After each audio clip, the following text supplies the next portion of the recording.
Okay, good morning. कल अपन ने ऐसे 210 स्टार्ट किया था।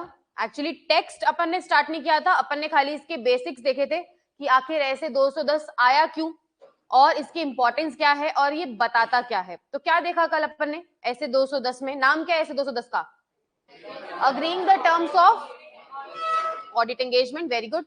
सो agreeing the terms of audit engagement में कल हमने एक छोटी सी स्टोरी देखी थी, जहां पर हमने ये रियलाइज किया था कि जब भी आप किसी एंगेजमेंट को अग्री करते हो या फिर आप कोई ऑडिट एक्सेप्ट करते हो, उससे पहले टर्म्स एंड कंडीशंस का किसके बीच में, ऑडिटर और क्लाइंट के बीच में टर्म्स एंड कंडीशंस का क्लियर होना बहुत ही ज्यादा क्या है, जरूरी है। अदरवाइज बहुत कंफ्यूजन होते हैं और ऑडिट होने के बाद आफ्टर कंप्लीशन तक वो कंफ्यूजन चलते रहते हैं। और इसीलिए इन चीजों को सॉर्ट करने के लिए, जो स्टोरी में कल उसके साथ, यश के साथ जो प्रॉब्लम हुई थी, उसको सॉर्ट करने के लिए हम लोगों ने क्या किया था भाई, ऐसे 210 को इंट्रोड्यूस किया था, जहां पे हमने देखा कि ऐसे 210 रिक्वायर करता है कि जब भी कोई auditor as an auditor appoint होगा तो वो क्लाइंट को कौन सा लेटर भेजता है बेटा?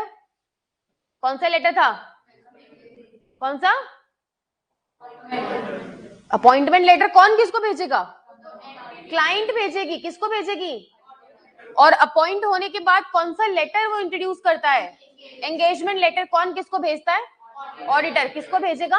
क्लाइंट को, जिसके अंदर वो सारी टर्म्स एंड कंडीशंस जो ऑडिट के दौरान उनके बीच में जारी रहेगी वो लिखता है। जैसे कि मैनेजमेंट की रिस्पॉन्सिबिलिटी क्या रहेगी, उसकी खुद की रिस्पॉन्सिबिलिटी क्या रहेगी, फीस क्या रहेगा, कौन सी ऑडिट करनी है और बहुत सारी चीजें, ताकि एक कॉमन अंडरस्टैंडिंग बनी रहे। देखो, जब दो लोग साथ में काम कर रहे हैं या दो लोग, समझो वो ऑडिटर क्लाइंट का काम कर रहा है, तो दोनों को सेम पेज पर रहना बहुत ही ज्यादा क्या है, जरूरी है। वो दोनों को सेम पेज पर लाने का जो काम करता है वो काम करता है एंगेजमेंट लेटर, और उसी के बारे में सारी बातें दी हुई है ऐसे 210 के अंदर। ठीक है, बड़े अपन आज अपन स्टैंडर्ड चालू करेंगे ऐसे 210 आपके सामने। ऐसे 210 का ऑब्जेक्टिव क्या है ऑडिटर को लेकर? देखो, the objective of the auditor is to accept or continue an engagement only when the basis upon which it is to be performed has been agreed through। क्या बोलते हैं कि ऐसे 210 बहुत क्लियरली बोल रहा है, क्या बोल रहा है कि भाई जब भी आप कोई ऑडिट एक्सेप्ट करते हो, देखो दो शब्द का इस्तेमाल है, एक्सेप्ट और कंटिन्यू। एक्सेप्ट का मतलब है जब कोई नई ऑडिट में क्या कर रही हूं, एक्सेप्ट कर रही हूं, और कंटिन्यू का मतलब है जब, हाँ, पुरानी वाली ऑडिट, मतलब लास्ट ईयर भी मैंने ऑडिट करी थी, इस साल भी मैं उसे क्या कर रही हूँ, कंटिन्यू कर रही हूँ। देखो, लेकिन साल तो बदल गया ना, तो कंडीशंस तो आपको फिर से एक बार रिवाइज करनी ही पड़ेगी। ठीक है, इसीलिए ये दोनों केस में अप्लाई होता है, चाहे आप नई ऑडिट एक्सेप्ट करो तब भी, चाहे पुरानी वाली को कैरी फॉरवर्ड कर रहे हो तब भी। तो ये क्या बोलता है, देखो कि जब ये दो कंडीशंस आपके पास पूरी होती है, या फिर ये दो कंडीशंस, ये क्या है, इस स्टैंडर्ड का ऑब्जेक्टिव है। पहली कंडीशन क्या है, establishing whether the preconditions for an audit are present. कुछ प्री कंडीशंस दे रखी है आपको नीचे, आपको ऑडिट एक्सेप्ट एंड कंटिन्यू करने से पहले ये इंश्योर करना जरूरी है। क्या जरूरी है बेटा? कि ये प्री कंडीशंस प्रेजेंट है। अगर ये प्री कंडीशंस प्रेजेंट नहीं होगी तो आपको उस ऑडिट को एक्सेप्ट और कंटिन्यू नहीं करना चाहिए। दूसरा क्या बताता है ये standard, confirming that there is a common understanding between the auditor and the management. ये स्टैंडर्ड क्या चाह रहा है, इसका ऑब्जेक्टिव क्या है कि भाई ऑडिटर और मैनेजमेंट के बीच में क्या बनी रहे, कॉमन अंडरस्टैंडिंग बनी रहे, दोनों सेम पेज पर ही रहे। बात समझ में आ गई? ये इसका ऑब्जेक्टिव है। अब ऑब्जेक्टिव का पहला पोर्शन अभी अपन करने वाले हैं, that is a pre conditions for audit. Pre conditions का क्या मतलब बताया मैंने, बताओ मुझे। कि ऑडिट को एक्सेप्ट कंटिन्यू करने से पहले ही आपको इंश्योर कर लेना है कि ये नीचे दी हुई कंडीशंस वहां पर ऑलरेडी प्रेजेंट है। अगर प्रेजेंट नहीं है तो फिर आपको दो बार सोचना पड़ेगा कि इसे एक्सेप्ट या कंटिन्यू किया जाए या नहीं जाए। प्री कंडीशंस, ऑडिट करने के लिए इन कंडीशंस का पहले होना अनिवार्य है, कंपल्सरी है, जरूरी है। ओके, चलो देखो इन्होंने डेफिनेशन भी दी है, सेम वही। Preconditions for an audit may be defined as the use by management of an acceptable FRF in preparation of FS and agreement of management where appropriate TCWG to the premise on which the audit is conducted. आगे क्या बोलते हैं, in order to establish whether the precondition for an audit are present, the auditor shall। कौन सी चीजों को देखकर मुझे समझ में आएगा कि प्री कंडीशंस प्रेजेंट है या फिर नहीं है? देखो, पहला क्या क्या हो सकता है, चलो तुम खुद बताओ, प्री कंडीशंस में क्या क्या आएगा? एनी आइडिया, किसी को आइडिया है? नहीं है तो बोलो, अपन आगे कंटिन्यू करते हैं। नहीं है, ओके, यहीं से पढ़ेंगे। देखो, in order to establish the preconditions of an audit are present, the auditor shall, पहली कंडीशन, पहली चीज, determine whether FRF to be applied in preparation of FS is acceptable। देखो, कोई भी ऑडिट चालू करने से पहले, कोई भी ऑडिट एक्सेप्ट कंटिन्यू करने से पहले तुमको ये देखना बहुत जरूरी है कि अल्टीमेटली तुम ऑडिट किसकी करने वाले हो, फाइनेंशियल स्टेटमेंट की। अगर फाइनेंशियल स्टेटमेंट उसके एक्सेप्टेबल एफआरएफ में ही नहीं बना होगा, मानो कि कंपनीज एक्ट का अपना एफआरएफ है कि भाई वो बोलता है कि आप इस तरह से बैलेंस शीट बनाओ, इस तरह से पीएनएल बनाओ, इस फ्रेमवर्क के अंदर काम करो बेसिकली। अगर वो फ्रेमवर्क के अंदर ही उन्होंने अकाउंट्स नहीं बनाए हैं तो तुम उसे चेक करके क्या कर लोगे? ओके, जब उसका ओवरऑल फ्रेमवर्क ही गलत है, जब उसका ओवरऑल फ्रेमवर्क ही एक्सेप्टेबल नहीं है लॉ के द्वारा, तो उसके अंदर जाकर उसको चेक करने जितनी मेहनत तुम्हें करनी क्यों है? तो पहली चीज क्या बोल रहा है कि आप पहले ही देख लो कि जो एफआरएफ के अंदर जिस अकाउंट्स बने हुए हैं वो एफआरएफ क्या होना चाहिए, एक्सेप्टेबल होना चाहिए। दूसरी चीज, obtain agreement of the management that it acknowledge and understand its responsibility for the following। दूसरी प्री कंडीशन बोलता है कि भाई ऑडिट एक्सेप्ट कंटिन्यू करने से पहले आप पहले ही मैनेजमेंट से ये बात कर लो कि भाई मैनेजमेंट साहब, आप इन तीन चीजों को क्या करते हो, अग्री करते हो। ठीक है, अब ये तीन चीजें क्या है, क्या बोलता है सेकंड कंडीशन, कि आप ऑडिट स्टार्ट करने से पहले ही मैनेजमेंट से ये तीनों बातें क्या करवा लो, अग्री, अपन बोल सकते हैं एक्नॉलेज करा लो। एक्नॉलेज का मतलब पता है क्या होता है? समझो कि यार मुझे पता है कि ना फाइनेंशियल स्टेटमेंट बनाने की जिम्मेदारी किसकी है, किसकी है, मैनेजमेंट की, लेकिन उनसे ये बात एक्नॉलेज कराओ कि भाई जिम्मेदारी किसकी है, तुम्हारी है। ये उसे भी पता है कि मैनेजमेंट की है, मैनेजमेंट को भी पता है कि उसकी है, लेकिन कुछ बातें हमें एक्नॉलेज करानी बहुत ही ज्यादा क्या है, जरूरी है। बात समझ में आ रही है? तो कौन सी बातें एक्नॉलेज करानी है मुझे मैनेजमेंट से? ओके, पहली बात, preparation of FS in accordance with applicable FRF, कि भाई एक्सेप्टेबल एफआरएफ के अंदर फाइनेंशियल स्टेटमेंट बनाने की जिम्मेदारी किसकी है, आपकी है। मैनेजमेंट से क्या करा लिया, एक्नॉलेज करा लिया। दूसरा, exercising necessary IC internal control to enable the preparation of FS that are free from material misstatement whether due to fraud or error। Internal control लगाने की जिम्मेदारी किसकी है भाई साहब, आपकी है। एटलीस्ट इतना तो लगाया होगा कि भाई जो भी फाइनेंशियल स्टेटमेंट है वो आपके अकॉर्डिंग क्या है, फ्री ऑफ मटेरियल मिसस्टेटमेंट है। तो मतलब बेसिकली क्या बोल रहा है, इंटरनल कंट्रोल लगाने की जिम्मेदारी किससे एक्नॉलेज करा ली हमने, मैनेजमेंट से। तीसरा अच्छा है, तीसरा ऑडिटर बोलता है कि आप पहले ही एक्नॉलेज करो कि you will provide the auditor, किसको बोल रहे हैं हम ये बात, मैनेजमेंट को, that you will provide the auditor with ये तीन चीजें।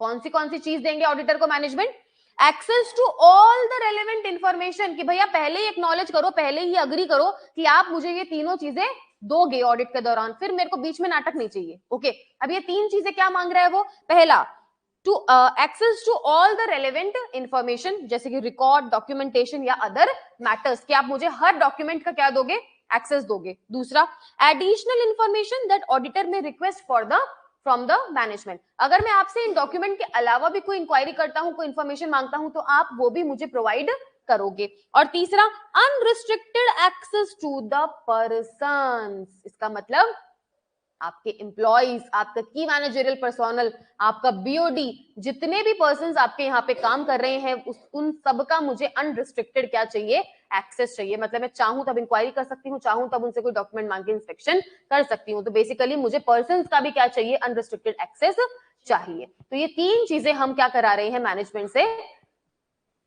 एक्नॉलेज। तो और भी ऊपर की दो चीजें कराई है तुमने, ये देखो इसमें कैसा है, प्री कंडीशंस के अंदर 2 पॉइंट है, ठीक है। सेकंड पॉइंट के अंदर कितने पॉइंट है, देखो सेकंड के अंदर कितने हैं, 3, और उसमें भी थर्ड के अंदर कितने हैं, तो ये आपको हल्का सा पैटर्न ध्यान रखना पड़ेगा। कितनी प्री कंडीशन है बेटा, कितनी प्री कंडीशन है, पहली क्या थी, हाँ, कि आपको पहले ही देख लेना है कि जो ऑडिट आप करने वाले हो उसका जो फाइनेंशियल स्टेटमेंट है वो ऑलरेडी एक्सेप्टेबल एफआरएफ के अंडर ही बना हुआ है। दूसरी कंडीशन क्या है कि आप मैनेजमेंट से इन तीन चीजों को क्या कराओगे, अग्री एंड एक्नॉलेज कराओगे। अब वो तीन चीजें क्या है, पहला चीज क्या है कि एफएस बनाना, वो भी एक्सेप्टेबल एफआरएफ में आपकी जिम्मेदारी है। दूसरा क्या है, इंटरनल कंट्रोल लगाना आपकी जिम्मेदारी है। तीसरा क्या है कि आप मुझे ये तीन चीजें दोगे। अब फिर से सब पॉइंट्स है, सब पॉइंट्स है, ठीक है। तो तीन चीजें क्या है वो, all the information, additional information and unrestricted access to the person. आप इसमें खाली ये भी हाईलाइट कर सकते हो, relevant information, additional information and access to person, ठीक है। सो पर्सन, एडिशनल इन्फॉर्मेशन और रेलेवेंट इन्फॉर्मेशन, ये तीन चीजें आपके सब पॉइंट्स में आते हैं, ओके। प्रीकंडीशन के 2 पॉइंट है, उसमें 3 सब पॉइंट है सेकंड के अंदर, और उसमें भी थर्ड में 3 सब पॉइंट, सब पॉइंट्स है, ओके। सो इस तरह से इसका पैटर्न डिफाइंड है। सो ये है आपकी प्रीकंडीशंस। आप जब भी ऑडिट एक्सेप्ट या कंटिन्यू करोगे उससे पहले इन दोनों प्रीकंडीशंस को चेक करना बहुत ही जरूरी है, ठीक है। अभी तो हम अग्रीइंग द टर्म्स पर पहुंचे ही नहीं है, अभी तो हम एक्सेप्ट और कंटिन्यू में ही आ रहे हैं कि हम करें भी या नहीं करें, चालू करने से पहले की कंडीशंस को क्या कर रहे हैं, चेक कर रहे हैं। लेकिन अगर ना प्रेजेंट हो तो, ना हो तो मत करो, ओके। या फिर देखो क्या लिखा हुआ है, if preconditions for an audit are not present, भाई ये तो पॉसिबिलिटी है ही ना, auditor shall discuss the matter with the management, auditor shall not accept the proposed audit engagement. ये नीचे दी गई काम हो जाएंगे तो आपको एक्सेप्ट तक नहीं करनी चाहिए वो ऑडिट, क्या लिखा हुआ है, if we determine that FRF to be applied in preparation of the FS is unacceptable, ये कौन सी प्रीकंडीशन थी, पहली वाली ए पॉइंट वाली प्रीकंडीशन है। तो ये पता है क्या बोल रहे हैं, देखो तुम पूरा पढ़ो, तुम नीचे वाला बी पॉइंट भी देखो एक बार अपनी आंखों से, क्या लिखा हुआ है, जोर से पढ़ो, क्या लिखा हुआ है, of management is not obtained on matter relating to understanding of responsibility of management on preparation of FS, internal control and unrestricted access to person। क्या मतलब हुआ इसका, सेकंड प्रीकंडीशन। तो ये क्या बोल रहे हैं कि भाई एक उन्होंने सेपरेट टॉपिक बना दिया कि अगर प्रीकंडीशंस प्रेजेंट नहीं हो तो आपको क्या करना चाहिए, तो वो बोल रहे हैं कि आपको मैनेजमेंट से बात करनी चाहिए कि प्रेजेंट नहीं है, और अगर ये दो कंडीशन है तो आपको एक्सेप्ट ही नहीं करनी चाहिए। अब वो दो कंडीशन क्या दे दी, वही प्रीकंडीशन का नेगेटिव पोर्शन है ना, कि पहली प्रीकंडीशन ना हो तो एक्सेप्ट मत करो, अनएक्सेप्टेबल एफआरएफ है, और दूसरी प्रीकंडीशन क्या है कि ये तीन बातें जो एक्नॉलेज करानी थी वो एक्नॉलेज नहीं कर रहे हैं तो भी एक्सेप्ट मत करो। तो basically same to same point दे रखे हैं इन्होंने प्रीकंडीशन वाले, खाली उनको नेगेटिव वर्जन में यहां पर दिया गया है, ओके। चलो तुम समझ गए ना, इसमें तीनों पॉइंट आ गए हैं, देखो understanding of responsibility of management FS वाला, इंटरनल कंट्रोल वाला और अनरिस्ट्रिक्टेड एक्सेस टू पर्संस वाला, वो सेम टू सेम 3 पॉइंट दिए गए हैं यहाँ पे, ओके।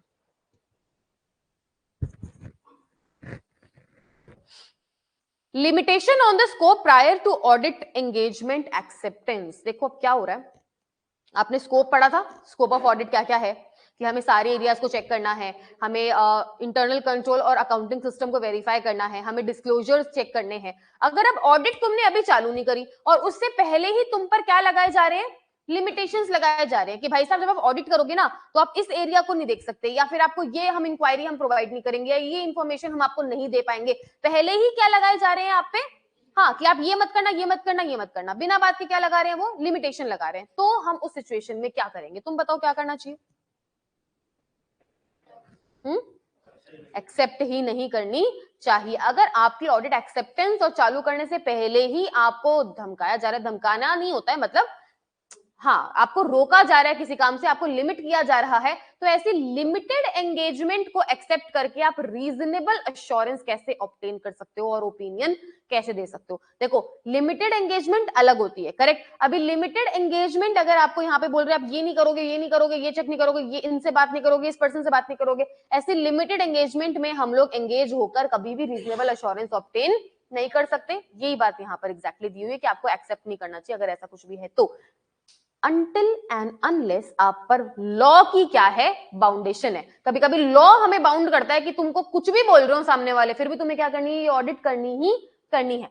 वो एक एक्सट्रीम कंडीशन होती है, अगर वो नहीं है तो आपको लिमिटेड ऑडिट कभी भी एक्सेप्ट करनी नहीं चाहिए। देखो, if management or TCWG impose a limitation on the scope of work of auditor in terms of a proposed audit engagement such that auditor believes that limitation will result in the auditor disclaiming an opinion, वो क्या बोल रहा है, उसको इतना तक महसूस हो गया है कि इतनी लिमिटेशन मुझ पर लगाई जाएगी इस ऑडिट में कि मुझे लास्ट में मेरा ओपिनियन क्या करना पड़ेगा, डिस्क्लेम याद है क्या था डिस्क्लेमर ऑफ ओपिनियन, कि मैं ओपिनियन ही बोलते, लास्ट में मेरे साथ यही होगा कि मुझे मेरा ओपिनियन क्या करना पड़ेगा, डिस्क्लेम करना पड़ेगा। तो फिर the auditor shall not accept such limited engagement as an audit engagement unless required by the law, unless required by the law। तुम्हें बाकी किसी कंडीशन में ऐसी ऑडिट को एक्सेप्ट नहीं करना चाहिए। अभी तक कोई दिक्कत है क्या ऐसे 210 में, प्री कंडीशंस बहुत इंपॉर्टेंट टॉपिक है, आप उसे स्टार मार्क कर सकते हो।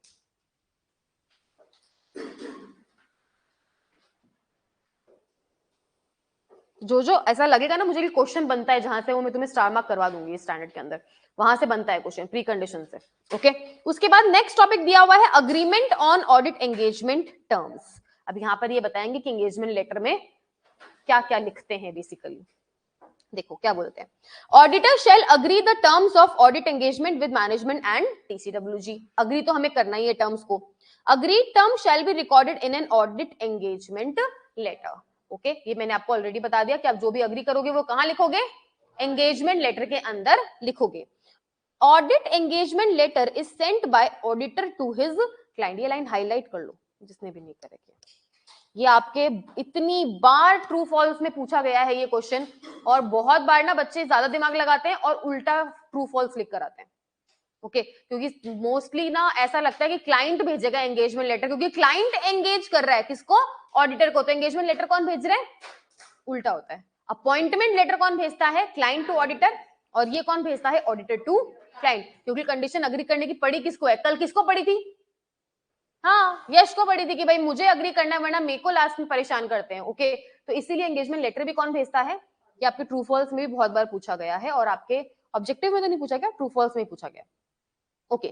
It is the interest of both auditor and the client to issue the engagement letter so that possibility of misunderstanding is reduced to a great extent. बोल रहे क्या है कि फायदा दोनों का है, इस लेटर से फायदा दोनों को होता है, ऑब्वियस सी बात है।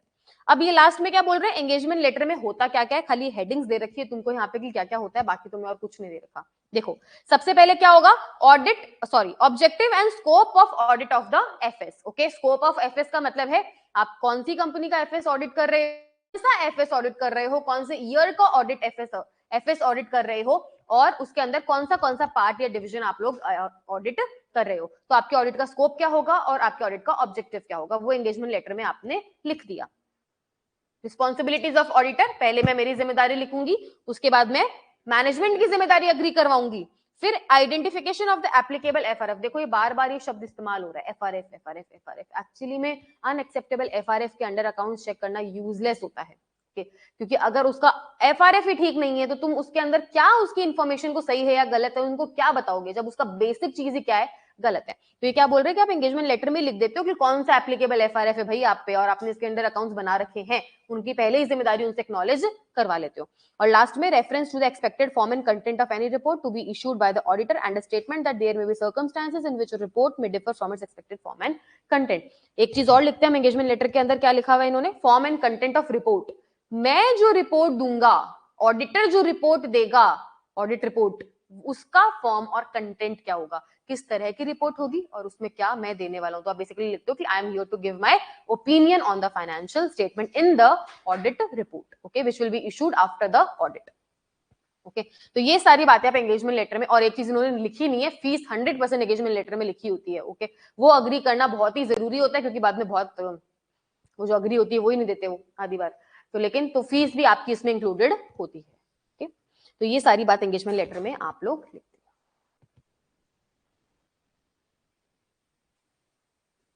देखो एक्चुअली में अगर मैं बोलूं तो आपका जो स्टैंडर्ड है ना वो यही है कि agreeing the terms of audit engagement, बात खत्म। एंगेजमेंट लेटर का बता दिया, प्री कंडीशंस का बता दिया, लिमिटेशन हो तो बता दिया, एंगेजमेंट लेटर में क्या क्या होगा ये बता दिया। अब ये जो आगे का जो स्टैंडर्ड है ना, ये कंडीशनल स्टैंडर्ड है। कैसा है, कंडीशनल। इसका मतलब अब ये आगे हर टॉपिक में कंडीशन देंगे कि अगर ये कंडीशन हो जाती है तो क्या करोगे, फिर सेकंड में देंगे ये कंडीशन हो जाती है तो क्या करोगे। तो ये कंडीशंस की अब बात यहां पर करी जाएगी। पहली कंडीशन क्या है, acceptance of change in the terms of audit engagement. ये क्या बोल रहा है, तुमने एंगेजमेंट लेटर इश्यू कर दिया, तुम्हारे और क्लाइंट के बीच में टर्म्स अग्री हो गए सारे के सारे। अब क्लाइंट क्या करवाना चाहता है, चेंज करवाना चाहता है, साइन हो गया, ऑडिट चालू हो गया, अब क्या करवा रहा है वो, चेंज करवा रहा है। तुम मुझे बताओ क्या करना चाहिए, ये टॉपिक तो करेंगे, टेल मी। अगर तुम्हें लगता है कि सही है, वो जो चेंजेस चाह रहे हैं वो ठीक है, तो तुम्हें एक्सेप्ट कर लेना चाहिए, चेंजेस कर देने चाहिए, ठीक है। और नहीं लगता है तो तब हमें चेंज नहीं करना चाहिए। ओके, तो इसका मतलब मैं अगर तुम्हारी बात को थोड़ा सा डिटेल करूं तो क्या होगा, पहले तो तुम उनसे क्या मांगोगे, हाँ क्या मांगोगे, रीजन वर्ड सुना मुझे कहीं से, रीजन ऑफ चेंजेस मांगे क्या उनसे अपन? तुमने ही बोला है कि मैम सबसे पहले उनसे क्या मांगेंगे, रीजन ऑफ चेंजेस। पहले हम रीजन तो दो, चेंज क्यों करना है, थोड़ी ना तुमने कह दिया और हमने बदल दिया चीज। ओके, तो रीजन ऑफ चेंजेस हमने मांग रहे। अगर आपको वो, तूने क्या बोला, अगर आपको ठीक लगेगा तो चेंज कर लो वरना मत करो। इसका मतलब अगर वो रीजन उसको क्या लगते हैं, जस्टिफाइड लगते हैं, तो उसको चेंजेस को क्या कर लेना चाहिए, एक्सेप्ट कर लेना चाहिए। एक्सेप्ट करूंगी तो फिर एक नया एंगेजमेंट लेटर बनाना पड़ेगा क्या, तो इसका मतलब रिवाइज्ड एंगेजमेंट लेटर क्या करना पड़ेगा मुझे, इशू करना पड़ेगा। और दूसरी कंडीशन है जब मुझे अनजस्टिफाइड लग रहे हैं उसके रीजन, उस केस के अंदर क्या करोगे, चेंज नहीं करोगे तो फिर वो तो मान नहीं रहे ना। फिर हम लोग क्या करेंगे, we will communicate to TCWG, और फिर भी नहीं मानते हैं तो उसका कुछ तो होता है जो यहाँ पर आपको बताया जाएगा। तुम सोचो इतनी देर क्या हो सकता है, क्या करोगे अगर नहीं मान रहे, वो बोल रहे या तो एक्सेप्ट करो चेंजेस या तो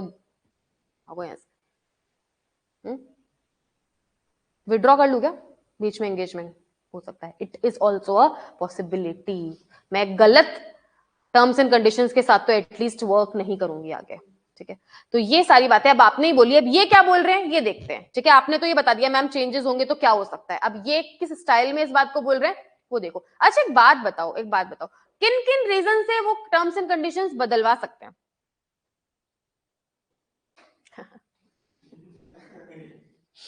ठीक है, और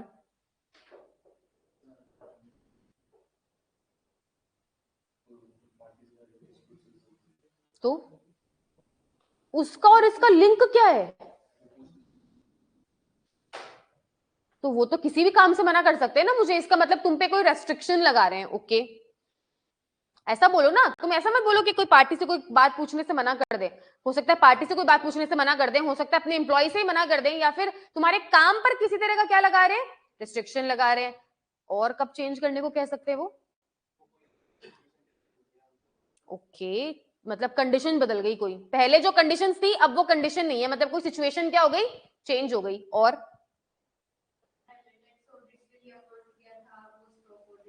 स्टैट, इसका मतलब तुम्हारे और उसके बीच में कोई मिसअंडरस्टैंडिंग हो गई है, तो वो बोल सकते हैं कि यार टर्म्स एंड कंडीशन को क्या कर लो, रिवाइज कर लो। ये तीनों पॉइंट यहाँ पे दिए हुए हैं एग्जैक्टली। देखो क्या बोला है, पहली बात तो टॉपिक का नाम क्या है, और सबसे पहली बात, सारी चीजों से पहली बात, ये सब तो बात की बात है, प्राइमा फेसाई आपको जो चेंजेस है वो एक्सेप्ट नहीं करने चाहिए। आप पे कोई ऑब्लिगेशन नहीं है कि आप चेंजेस को क्या करो, एक्सेप्ट करो। जो करना था वो आपको ईएल में करना था, अब नहीं हुआ तो नहीं हुआ। तो प्राइमा फेसाई में बात करूं तो आपको चेंजेस एक्सेप्ट करने की जरूरत नहीं होती, लेकिन हमारा प्रोफेशन ऐसा है कि हमको फिर इफ बट सब हमारे आगे लग जाता है। ठीक है, तो प्राइमा फेसाई क्या बोलते हैं, the auditor shall not agree to change in terms of audit engagement where there is no reasonable justification for doing so. ये आपका चार्ट बन गया। यहाँ पर क्या बोल रहा है कि अगर आप उनके पास, किनके पास, मैनेजमेंट के पास कोई रीजनेबल जस्टिफिकेशन नहीं है तो आपको चेंजेस एक्सेप्ट करने की जरूरत नहीं है। इसका मतलब उल्टा लो, इसका मतलब पहले उसने क्या मांगे होंगे, रीजन, और उसको या तो जस्टिफाइड लगा होगा या फिर नहीं लगा होगा। नहीं लगा होगा तो आपको एक्सेप्ट करने की जरूरत वो चेंजेस नहीं है। ये बात यहाँ पर वो बोल रहा है। अब कंडीशन कहां पे आएगी, जब मुझे जस्टिफाइड लग रहा है। ओके, देखो, request from change terms of audit engagement, reasonable justification exists. A request from entity for the auditor to change the terms of audit engagement may result from, ये क्या बोलते हैं, ये क्वेश्चन बनता है, ये आपका क्वेश्चन बनता है यहाँ पे। ठीक है, कि ना एक एंटिटी ऑडिटर को कौन कौन सी कंडीशन में टर्म्स को चेंज करने के लिए बोल सकती है, क्या कब कब बोल सकती है। आपने तीनों पॉइंट बताए मुझे जस्ट अभी। पहला, मैम जब कोई सर्कमस्टांस चेंज हो जाए, कोई कंडीशन बदल जाए, भाई जिस चीज की सर्विस की नीड थी उसको उससे रिलेटेड कोई कंडीशन ही क्या हो रही है, बदल रही है, कोई सर्कमस्टांस ही क्या हो रहा है, चेंज हो रहा है, तो डेफिनेटली वो आपको बोल सकते हैं कि सर्कमस्टांस बदल गया तो आपकी टर्म्स एंड कंडीशंस भी बदलनी चाहिए। दूसरा, ये भी आपने मुझे बताया, a misunderstanding to the nature of audit as originally requested. एकदम वो परफेक्ट एग्जांपल है कि ना हमें लगा था कि स्टैट ऑडिट करनी है, उसको लगा कि यार दोनों करनी है, स्टैट और टैक्स दोनों करनी है। तो जब दोनों के बीच में जो सर्विस रिक्वेस्टेड है उसको लेकर कोई मिसअंडरस्टैंडिंग है, अब उसे क्लियर करना चाहते हैं, कोई बात नहीं, पहले जो हो गया सो हो गया, अब वो क्या कर सकते हैं, टर्म्स को रिवाइज कर सकते हैं। और लास्ट में जो आपने बोला, a restriction on the scope of audit engagement whether imposed by management और कॉज्ड बाय अदर सर्कमस्टेंसेस। जब भी आपके काम पर कोई लिमिटेशन लगाई जाएगी वहां पर वो जरूर आपसे कंडीशन चेंज करने की बात करेंगे। देखो हो सकता है ना कि वो मुझसे कंडीशन चेंज करने की बात कर रहे हैं, टर्म्स चेंज करने की बात कर रहे हैं, और अब जो नए टर्म्स हैं उसके अंदर अगर मैं काम करूंगी तो मेरे काम पर क्या लगेगा, इसका मतलब उनका चालाक वाला दिमाग चल रहा है कि भाई आप टर्म्स एंड कंडीशन को बदल दो और इसके काम पर क्या लगा दो, लिमिटेशन लगा दो। तो ये भी एक रीजन हो सकता है आपकी टर्म्स एंड कंडीशंस को बदलवाने का। तो ये तीनों कंडीशंस यहां पर दी हुई है। ओके, उसके बाद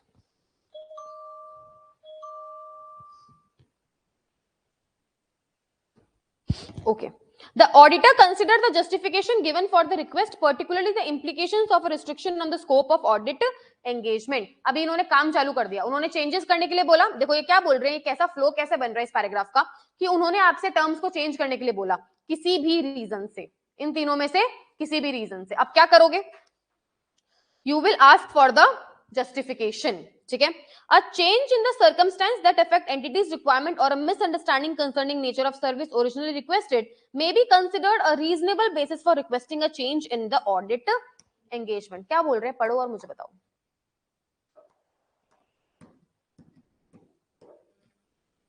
बोलो बोलो बोलो।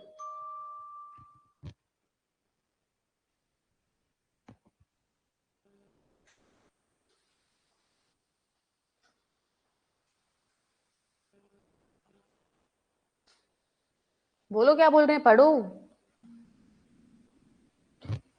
टर्म्स एंड कंडीशन चेंज करने के ऊपर कितने कारण दे रखे हैं, ये क्या बोल रहे हैं सेंटेंस में पता है, ये बोल रहा है कि अगर ये पहले दो कारणों में से किसी के कारण टर्म्स चेंज करी जा रही है तो वो फिर भी क्या हो सकता है, रीजनेबल हो सकता है, जस्टिफेबल हो सकता है। ठीक है, क्यों, क्योंकि सर्कमस्टेंस बदल गया तो डेफिनेटली यार बोलेंगे ही ना सामने वाले के टर्म्स चेंज करो, या फिर कोई मिसअंडरस्टैंडिंग है तो भी बोलेंगे कि भाई टर्म्स को क्या करो, चेंज करो। तो ये क्या कह रहे हैं कि चेंज इन द सर्कमस्टेंस और misunderstanding can be considered a reasonable basis for requesting a change in the audit engagement. जो बोला है ना खाली वो हाईलाइट करो। ठीक है, उतना उतना हाईलाइट करो खाली, क्या तुम इतना बहुत बड़ा दे दिया इन्होंने। A change in the circumstance or a misunderstanding may be considered a reasonable basis for requesting a change in the audit engagement। अब समझ में आ गया क्या लिखा हुआ है, अब क्लियर है कि ये पहली दो कंडीशन के अंदर तो फिर भी मैं क्या मान लूंगी कि रीजनेबल कारण है, कि यार ठीक है यार रीजनेबल रीजन है। ओके, लेकिन in contrast a change may not be considered reasonable if it appears that change relates to information that is incorrect, incomplete or otherwise unsatisfactory। For example, might the auditor is unable to obtain the SAAE regarding receivables and entity ask for audit engagement to be changed to a review engagement to avoid a qualified opinion or a disclaimer of opinion। देखो ये क्या बोल रहे हैं, restriction on the scope of work, तीसरा वाला point. ये बोल रहे हैं कि पहला दो कंडीशन है तो मैं फिर भी क्या मान लूंगी कि कैसा रीजन है, जस्टिफाइड रीजन है। लेकिन अगर ऐसा कोई रीजन वो देते हैं जिससे कि मेरे काम को लेकर मुझे क्या आ रहा है, मैं अनसेटिस्फाइड हो रही हूं या फिर मैं डिससेटिस्फाइड हो रही हूं या मुझे मेरे एंगेजमेंट को लोअर किया जा रहा है रिव्यू पे, तो उसको क्या मान लिया जाएगा कि भाई ये जो रीजन है ये बिल्कुल भी जस्टिफिएबल नहीं है। इन्होंने एग्जांपल भी बहुत अच्छा लिया है। देखो मैं तुम्हें एग्जांपल एक्सप्लेन करती हूँ क्या बोल रहे हैं इसमें। पहले तुम कौन सी ऑडिट कर रहे थे, नॉर्मल ऑडिट कर रहे थे, स्टैट ऑडिट कर रहे थे। ठीक है, तुमने क्या मांगा पार्टी से, एक्सटर्नल कंफर्मेशन मांगा। एक्सटर्नल कंफर्मेशन सामने वाले से आ नहीं रहा, तुम्हारे पास एविडेंस ऑब्टेन हुआ नहीं। ठीक है, अब ये मैनेजमेंट क्या बोल रही है, क्योंकि उसको पता है कि कंफर्मेशन आ गया तो हमारा फ्रॉड पकड़ा जाएगा। अभी मैनेजमेंट क्या बोल रही है कि ना हमको स्टैट ऑडिट नहीं करानी, हमें ना ऑडिट नहीं करानी, हमें रिव्यू कराना है। आप अपने टर्म्स एंड कंडीशन को, एंगेजमेंट लेटर को चेंज कर लो, उसमें ऑडिट की जगह क्या लिख दो, रिव्यू लिख दो। क्योंकि रिव्यू अगर ऑडिटर करेगा तो वो एक्सटर्नल कंफर्मेशन पे इतना ध्यान देगा ही नहीं, क्योंकि उसे कैसा अश्योरेंस ऑब्टेन करना है, लिमिटेड अश्योरेंस ऑब्टेन करना है। ऑडिट में तो कैसा करना था, रीजनेबल करना था, तो उसके लिए वो एविडेंस बहुत ज्यादा क्या था, महत्वपूर्ण था। लेकिन अब इसे समझ में आ गया कि अगर इसको ये एविडेंस जो मिल गया तो हमारी वाट लग जाएगी। ओके, तो ये बोल रहे हैं कि आप अपनी टर्म्स एंड कंडीशन को चेंज करो, ईएल को चेंज करो, हमें ऑडिट नहीं, हमें कौन सी सर्विस चाहिए, रिव्यू की सर्विस चाहिए। अब आपके अश्योरेंस को क्या कर दिया इन्होंने, लोअर कर दिया। आप रीजनेबल जो कर रहे थे उसको क्या कर दिया, लिमिटेड कर दिया, लोअर कर दिया। 100% किसकी तरफ इशारा है कि आपको ये चीज को एग्री नहीं करना चाहिए। ओके, तो ये इन्होंने कंट्रास्ट कंडीशन दी है कि पहले दो रीजन के कारण चेंज कर रहे हैं तो फिर भी एक्सेप्टेबल होता है, लेकिन जैसे रिस्ट्रिक्शन ऑन द स्कोप, जैसे इन्होंने ये रिव्यू वाला एग्जांपल लिया है, इन चीजों के कारण जब चेंज करते हैं ना तो वो एक्सेप्टेबल नहीं होता। आर यू क्लियर, ये एग्जांपल में क्या लिखा हुआ है, बोलो क्लियर है क्या एकदम। हल्का सा टेढ़ा पॉइंट है, लेकिन एक बार समझने के बाद नहीं लगेगा। ये है आपका changes in the agreeing of terms, ठीक है। अब ये नेक्स्ट टॉपिक इन्होंने क्या दिया, ये आपका न्यू ऐड हुआ है इस बार, वरना मेरा वहीं तक आता है। सीधी सी बात है कि 2 रीजन है तो जस्टिफिएबल है तो ठीक है, नहीं है तो आप चेंजेस को एक्सेप्ट मत करो बस।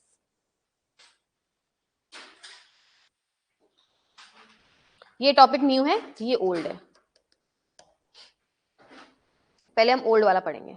देखो अब फाइनली हमने चार्ट में 2 हिस्से बनाए थे, उसको रीजंस क्या लगे, जस्टिफिएबल लगे, जस्टिफाइड लगे, तो उसने क्या कर लिया, रीजंस को एक्सेप्ट कर लिया और चेंज कर दिया और नया ईएल इशू कर दिया। दूसरी कंडीशन जहां पर उसे रीजन जस्टिफिएबल नहीं लग रहे हैं, अब वो क्या करेगा, देखो auditor is unable to agree the change of terms of audit engagement. वो किसी भी हालत में अपन जो है वो एक्सेप्ट नहीं कर पा रहे चेंजेस और हम उसको अग्री नहीं कर रहे हैं। अब हमारे पास क्या उपाय बचता है, if auditor is unable to agree to the change in the terms of engagement and is not permitted by management to continue the original engagement, ये वही वाली कंडीशन हो गई ना, मैनेजमेंट बोल रही है या तो तू एक्सेप्ट कर ले चेंजेस या तू कंटिन्यू ही मत कर। अब क्या करोगे, द ऑडिटर शैल सबसे पहले withdraw from the audit engagement where possible.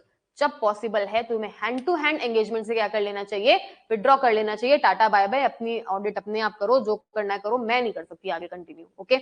और determine whether there is any obligation either contractual or otherwise to report the circumstances to any party। withdraw करने के बाद बेटा देखो, आप कोई काम करते करते बीच में छोड़ दो तो क्या आप पे कोई जिम्मेदारी नहीं आएगी, आएगी। आपको कुछ लोगों को क्या करना पड़ता है, उस बात को बताना पड़ता है, जैसे कि TCWG, जैसे कि कुछ कुछ केस में आपको ना, जैसे गवर्नमेंट ऑडिट होती है तो आपको CAG को भी बताना पड़ता है, कैग जो होता है उसको भी बताना पड़ता है, control and auditor general of India, okay. और अगर नॉर्मल केस है तो कोई और थर्ड पार्टी भी हो सकती है जिसको आपको इन्फॉर्म करना पड़े।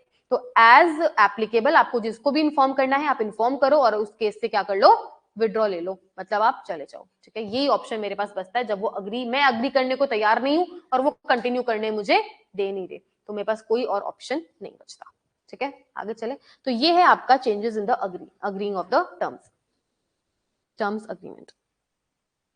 अब ये इन्होंने ना एक नया टॉपिक ऐड किया है यहाँ पे इस बार आपके लिए, आपका काम बढ़ाने के लिए, जिसमें इन्होंने बोला है auditor consideration before agreeing to changes in the audit engagement to engagement providing lower level of assurance. देखो यहाँ पे क्या बोलते हैं कि जब भी कोई भी चेंजेस वो आपको ऐसा इंट्रोड्यूस करते हैं जिससे कि आपकी जो एंगेजमेंट है वो लोअर लेवल ऑफ अश्योरेंस पर चली जाए, तो आपको कौन से केस में उसे एक्सेप्ट करना चाहिए और कौन से में नहीं करना चाहिए। वैसे प्राइमा फेसा है तो मुझे नहीं करना चाहिए जब लेवल ऑफ अश्योरेंस क्या हो रहा है, कम हो रहा है, लेकिन कुछ इन्होंने यहाँ एक्सेप्शंस भी दिए। पढ़ो, कौन पढ़ेगा, but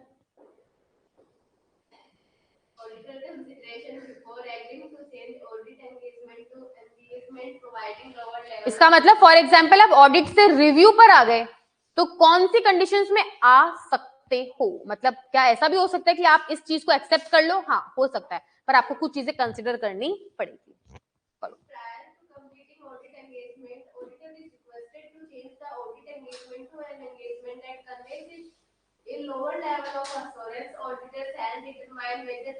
reasonable justification for doing सो। क्या बोलता है कि जब आपकी ऑडिट के कंप्लीट होने से पहले आपको रिक्वेस्ट किया जाता है कि आप ऑडिट एंगेजमेंट को किस में बदल दो, लोअर लेवल ऑफ एश्योरेंस में बदल दो, तो आप उसको रीजन ऑफ जस्टिफिकेशन मांगोगे ही मांगोगे। आगे, before agreeing to change in audit engagement to a review or a related service, an auditor may also need to assess any legal implications of the change. उनको हाना करने से पहले तो ये देखना पड़ेगा कि भाई मैं कर तो सकती हूँ क्या ये काम लीगली, ऑडिट को रिव्यू में कन्वर्ट कर तो सकते हैं या फिर नहीं कर सकते। इफ पढ़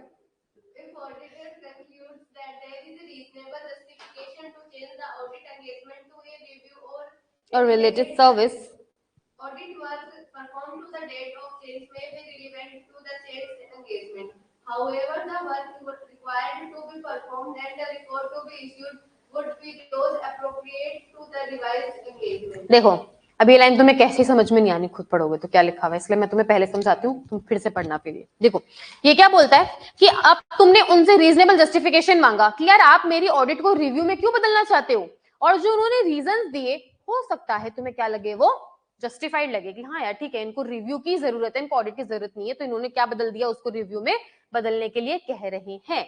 लेकिन तुम बहुत सारा काम तो ऑडिट को ऑलरेडी कर चुके हो, बीच की बात है ना ये, तो मतलब ऑडिट तो ऑलरेडी चालू कर दी थी मैंने, तो हो सकता है कि अब रिव्यू करते टाइम भी तुमको वही काम की जरूरत हो जो तुम ऑलरेडी कर चुके हो, तो तुम डेफिनेटली अपना करा हुआ काम उसमें भी यूज ले सकते हो। ये बात ये लोग यहाँ पर कह रहे हैं। लेकिन जो नई रिपोर्ट इशू होगी वो किसकी इशू होगी, ऑडिट की या रिव्यू की?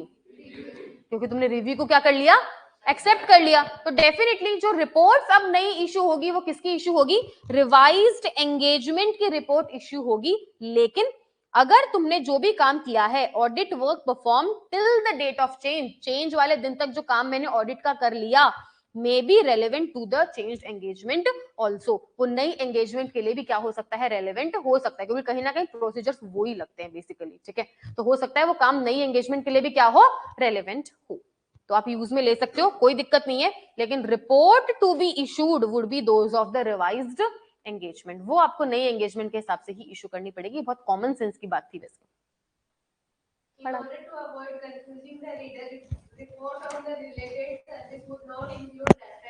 एग्जैक्टली। अब ये क्या बोल रहे हैं कि आप जो भी नई सर्विस की जो रिपोर्ट इशू करोगे, रिव्यू या सर्विस जिसकी भी रिपोर्ट इशू करोगे, उसमें पुराने ऑडिट एंगेजमेंट का जिक्र नहीं करोगे। कुछ बातें हैं जिनका जिक्र नहीं किया जाएगा, जैसे कि ओरिजिनल एंगेजमेंट और any procedure that have been performed in the original engagement, ठीक है। पुरानी चीजों के, पुराने टर्म्स एंड कंडीशंस के अंदर जो भी काम आपने किया है, आप उसका जिक्र बेसिकली वहां पर नहीं करोगे। लोगों को कंफ्यूजन नहीं होना चाहिए कि यार पहले ये था फिर ये हो गया। उनको क्या करना है, अब जो फाइनल जो तुमने डिसाइड किया है, अल्टीमेटली रिपोर्ट तो खाली उसकी इश्यू करी जाएगी।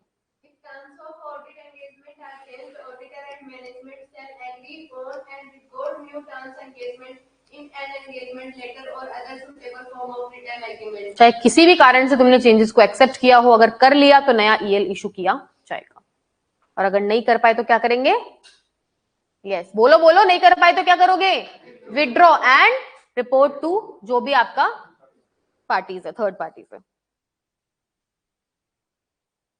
परफेक्ट।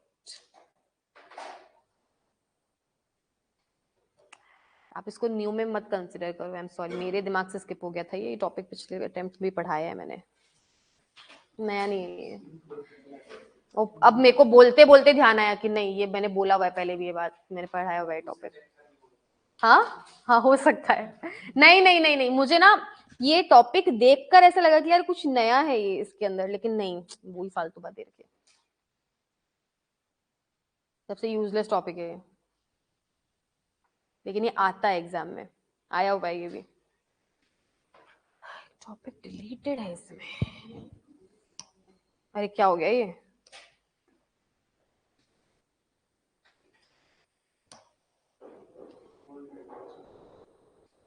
शाहरुख खान का क्या करूं मैं, ये काम करना बंद कर रहा है, अरे अरे अरे अरे अरे। ओके, रिकरिंग ऑडिट करेंगे, छोटा सा टॉपिक है, उसके बाद आपको 2 मिनट का मैं ब्रेक दूंगी, फिर अपन कुछ नया चीज स्टार्ट करेंगे आज, ठीक है। रिकरिंग ऑडिट्स, इसमें ये क्वेश्चन आपका ये वाला सेकंड पॉइंट वाला बहुत बार पूछा गया है रिकरिंग ऑडिट को लेकर। जो इससे पहले अपन ने टॉपिक किया changes in the terms of engagement, ये भी पूछा गया है, ठीक है। जो बीच के छोटे छोटे टॉपिक्स थे ना, लिमिटेशन, ये थोड़ा कम रेलेवेंट मुझे लगता है। बाकी इसमें जो हर टॉपिक है वो क्वेश्चन है टॉपिक है, प्री कंडीशन से अलग से क्वेश्चन बनता है, चेंजेस इन टर्म्स में अलग से क्वेश्चन बनता है, रिकरिंग ऑडिट का अलग से क्वेश्चन बनता है, ठीक है। तो ये तीनों टॉपिक के अलग से क्वेश्चन बनते हैं। क्वेश्चन की बुक मैं आपको प्रोवाइड करा दूंगी, 2-4 दिन रुक जाओ, मैं क्वेश्चन की बुक ही प्रोवाइड करा दूंगी, पूरी बुकलेट, उसमें आपके सारे क्वेश्चन आंसर्स आ जाएंगे जो आ रहे हुए हैं, ठीक है। अब आप वाले में जो नया आएगा वो तो आप ही जानते हो कि क्या होने वाला है, ठीक है, कोई नहीं। रिकरिंग ऑडिट, रिकरिंग ऑडिट्स क्या होता है, हाँ सही बोल रहा हूँ, हमने क्या पढ़ा था अभी स्टार्टिंग में, एक्सेप्ट और कंटिन्यू, तो इसमें कंटिन्यू वाली पोर्शन को यहाँ पे कवर किया गया है, मतलब आप वही कंपनी का वही एंटिटी का ऑडिट इस साल भी कंटिन्यू कर रहे हो, that is the recurring audit. इसमें एक ही क्वेश्चन पूछा है इन्होंने, हाँ, कि जब रिकरिंग ऑडिट होगा तो क्या नया ईएल इशू करना जरूरी है, पूछना वापस सोचो, नया ईएल इशू करना क्या जरूरी है, is it compulsory, it should be compulsory to issue the new EL every year. तो प्राइमा फेसाई आंसर क्या हुआ, तूने अगर लगा दिया कि ठीक है यार अगर चेंजेस होंगे या अगर कुछ बदल गया इस साल तो आपको टर्म्स एंड कंडीशन को भी क्या करना चाहिए, बदलना चाहिए और नया ईएल इशू करना चाहिए। तो मतलब प्राइमा फेसाई आंसर क्या हो गया इसका, कि जरूरी तो नहीं है ना। It is not mandatory to issue the new engagement letter every year if it is the case of recurring audit, but in some circumstances it is advised, मैं क्या बोल रही हूँ, in some circumstances it is advised to issue the new engagement letter for the recurring audit also। वो conditions इसमें यहाँ पर mention करी गई है। क्या बोला मैंने, बोलो। It is not mandatory to issue the new engagement letter every year in the case of recurring audit, but it is advised to issue a new EL in some cases in the case of recurring audit। वो cases यहाँ पर mention किए गए हैं। तुम छोड़ो छोड़ो पढ़ो मत, बताओ ना कब कब इश्यू करूं, क्या क्या बदल गया जो इश्यू करूं, ये तो रीडिंग टॉपिक हो जाएगा फिर। बोलो। रिस्पॉन्सिबिलिटीज बदल गई, किसकी, मेरी, किसी की भी, ओके। और हर्ष तेरा पूरा नाम क्या है, ठीक है। और स्कोप ऑफ ऑडिट चेंज हो गया मेरा, ठीक है। और मैनेजमेंट ही बदल गई जिससे टर्म्स मैंने अग्री किए थे। अरे यार जिसके साथ बैठकर मैंने अग्री टर्म्स अग्री किए थे वो बंदा ही बदल गया है, तो डेफिनेटली मुझे इस नए पर्सन के लिए नया ईएल इशू करना चाहिए ना। हाँ, और लॉ, ठीक है, चेंजेस इन लॉ। और क्या, इसका टाइप चेंज हो गया, टाइप ऑफ ऑडिट चेंज हो गया, ठीक है। और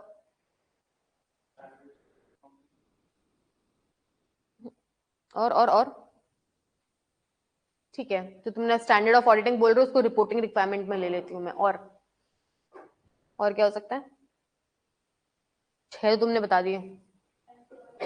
एफआरएफ में कुछ चेंजेस हो गए, वेरी वेरी इंपॉर्टेंट, ओके। और बिजनेस ही बदल गया, अरे होता है, डेफिनेटली होता है, ऐसा भी होता है। बिजनेस एक्सपेंड हो गया, क्या बदल गया, कोई प्रोडक्ट ऐड हो गया, कोई प्रोडक्ट डिलीट हो गया, आपका अल्टीमेटली बिजनेस चेंज हो रहा है, ठीक है। वही सारी बातें यहाँ पर दी हुई है एज इट इज टॉपिक जो तुमने अभी बोला है। चलो एक और चीज इन्होंने इंपॉर्टेंट दी है, चलो पढ़ते टाइम बताऊंगी। देखो, recurring audit is an audit which is performed by an auditor over years.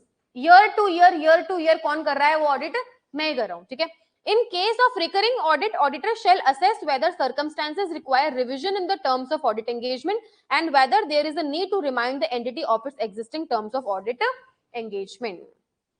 देखो ये क्या बोलते हैं कि ऑडिटर को ही ये असेस करना पड़ेगा कि रिवीजन की रिक्वायरमेंट है या फिर नहीं है, या फिर एंटिटी को ये याद दिलाने की जरूरत है कि जो एग्जिस्टिंग टर्म्स है उनको उसे फिर से याद दिलाने की जरूरत है। पर इसका आंसर देखो उन्होंने क्या लिखा है, auditor may decide not to send a new EL or written agreement each period. Prima facie उसको जरूरत नहीं है कि वो हर साल नया ईएल इशू करे। However the following factors make it appropriate to revise the terms of audit engagement, है ना।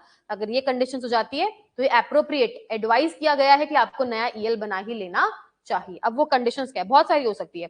Any indication of entities misunderstanding, हमें लग रहा है कि हमको अब गलत समझा जा रहा है, हमारे स्कोप को गलत समझा जा रहा है, पहले ही फिर से उनको याद दिला दो भाई नया ईएल इशू करके, ठीक है। Any revise terms of audit engagement, recent change in the senior management, मैंने बोला ना सामने वाला बंदा ही बदल गया जिससे अग्री किया था। Change in the ownership, change in the nature और साइज ऑफ द बिजनेस, ये जैसे आपने बोला बिजनेस बदल गया। Change in the legal requirement, change in the FRF, change in other reporting requirement. इनमें से कोई भी आप लोग सारे याद कर लो यार, तो 4-5 लिखोगे तुम। तो ये रिकरिंग ऑडिट का केस है। खत्म हो गया ऐसे 210, ऐसे 210 तो तुम्हारा हो गया। तुम्हारे लिए 3-4 मिनट का ब्रेक है, उसके बाद अपन मैं देखती हूँ क्या स्टार्ट करेंगे। I am not sure about SQC1।